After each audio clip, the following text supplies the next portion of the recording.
Masalah penetapan satu Ramadan atau satu Syawal ini memang merupakan masalah cabang dari ilmu fikih yang memang kita harus akui ada perbedaan pendapat atau perbedaan pandangan di kalangan para ulama ya di dalam menggunakan metode penetapannya ya.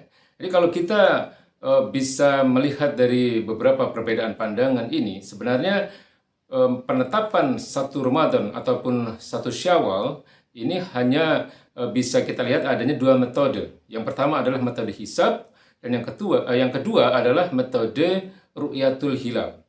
Metode hisab adalah metode di mana penetapan satu Ramadan ataupun penetapan satu Syawal ini berdasarkan perhitungan-perhitungan astronomis.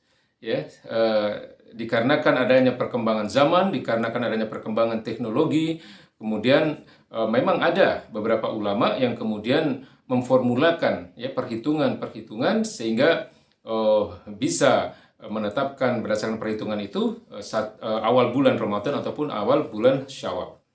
Ya, sementara penetapan ru'yatul hilal adalah penetapan berdasarkan pandangan secara langsung atau pengamatan secara langsung. Nah, berdasarkan beberapa hadis yang kita lihat dari beberapa hadis sahih ya di dalam kitab Bukhari, kitab Muslim maupun juga di beberapa hadis-hadis yang diriwayatkan oleh beberapa pengumpul hadis yang lain, maka kami mengikuti ru'yatul hilal inilah yang kami adopsi untuk penetapan satu Ramadan ataupun satu Syawal. Ya, ini juga berdasarkan beberapa pendapat para ulama bahwa menetapkan satu Ramadan atau satu Syawal itu haruslah berdasarkan bil ain ya dengan mata ya. Pertama, kita bisa lihat di dalam Al-Qur'anul Karim bahwa penetapan awal puasa itu adalah berdasarkan penglihatan terhadap bulan. Di dalam surat Al-Baqarah ayat 185 Allah Subhanahu wa taala berfirman, "Syahrul Ramadan alladzi unzila fihil Qur'anu hudal linnas." Bulan Ramadan adalah bulan diturunkannya Al-Qur'an sebagai petunjuk kehidupan bagi manusia. Wa bayyinatin minal huda wal furqan, dan juga berisi berbagai penjelasan tentang petunjuk-petunjuk itu dan juga sebagai al-furqan, sebagai pembeda antara yang hak dan yang batil. Kemudian Allah Subhanahu wa taala melanjutkan dengan kalimat faman syahida minkumus syahra falyasum. Maka barang siapa melihat bulan atau melihat hilal maka berpuasalah. Ya, ini yang menjadi dalil bahwa ru'yatul hilal bil ain ya, memandang atau mengamati bulan secara langsung itulah yang menjadi dalil bahwa penetapan satu Ramadan atau satu Syawal itu memang ulama jumhur ya mayoritas ulama berpendapat menggunakan ru'yatul hilal.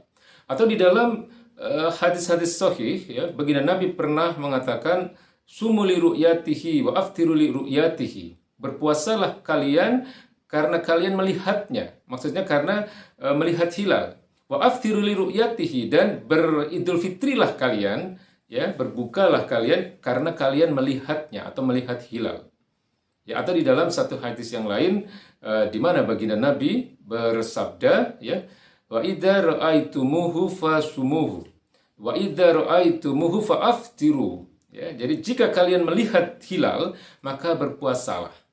Ya, dan jika kalian melihat hilal maka berbukalah atau beridul fitrilah. Di mana kemudian baginda Nabi melanjutkan dengan kalimat fa in humma alaikum, ya, jika hilal itu atau bulan itu tertutup oleh mendung atau tertutup oleh awan, Nabi mengatakan faqaddaru lahu, maka genapkanlah ya atau sempurnakanlah bulan itu menjadi 30 hari maksudnya. Ya. Frase faqaddaru lahu ini memang ada sebagian ulama yang mengartikan atau menerjemahkan menjadi perkirakanlah ya, sehingga kemudian mereka berpegang pada metode hisab tadi. Ya, tapi di sini jumhur ulama ya, kami mengikuti pendapat mereka yang mengatakan bahwa frase faqdaru lahu ini maksudnya adalah genapkanlah atau sempurnakanlah. Ya. Nah, tentang ru'yatul hilal ini kita juga harus memahami bahwa metode penetapan ru'yatul hilal ya untuk menetapkan satu Ramadan atau satu Syawal, ini pun di antara 4 imam mazhab itu terjadi perbedaan pendapat. Ya, terjadi perbedaan pandangan. Di mana Imam Syafi'i berpandangan bahwa ru'yatul hilal ini yang beliau adopsi adalah ru'yat lokal ya, atau ru'yat yang berdasarkan perbedaan matla. Ya, jadi Imam Syafi'i berpandangan bahwa ru'yatnya seseorang yang berada di bawah atau di dalam radius satu matla, ya, satu matla ini kurang lebih adalah disebutkan kurang lebih 24 farsakh ya, atau 133 km. Ya. Jadi ru'yatnya seseorang ya yang ada di dalam radius 133 km itu tidak mengikat kaum muslimin yang berada di luar radius itu.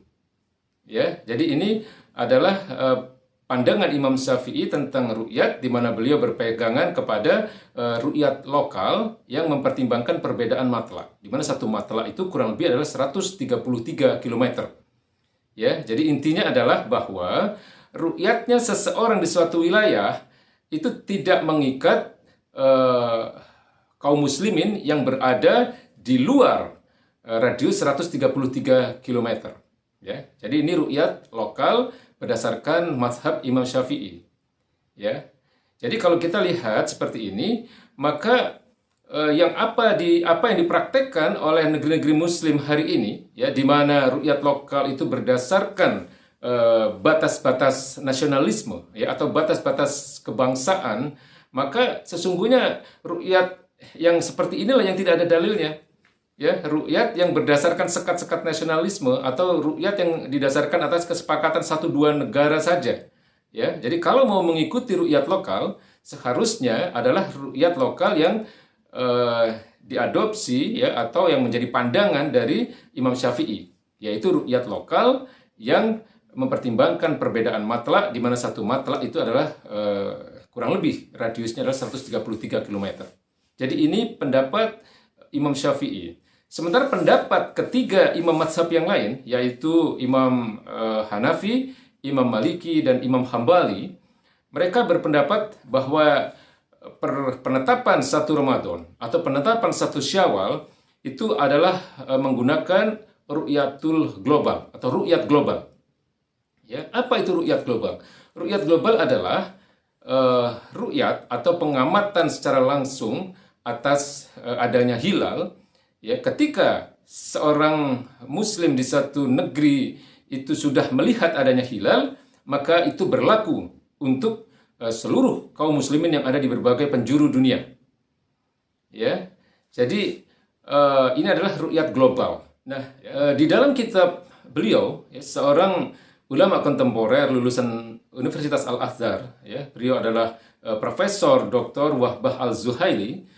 Di dalam kitab beliau yang berjudul Al-Fiqhul Islami wa Adillatuhu, beliau sampaikan bahwa metode ru'yat global inilah metode yang menjadi kesepakatan dari jumhur ulama, ya, kesepakatan mayoritas ulama, sekaligus juga merupakan metode yang diadopsi oleh 3 imam mazhab terbesar di dunia, yaitu Imam Hanafi, Imam Maliki, dan Imam Hambali.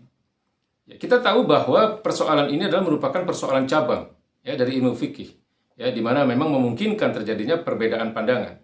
Tetapi seharusnya kita berpikir untuk satu hal yang lebih besar, bahwa kesatuan umat itu adalah sangat penting, ya, sehingga seharusnya kita ini tidak perlu berbeda di dalam penetapan satu Ramadan, penetapan satu Syawal, ya, atau juga termasuk penetapan Idul Adha.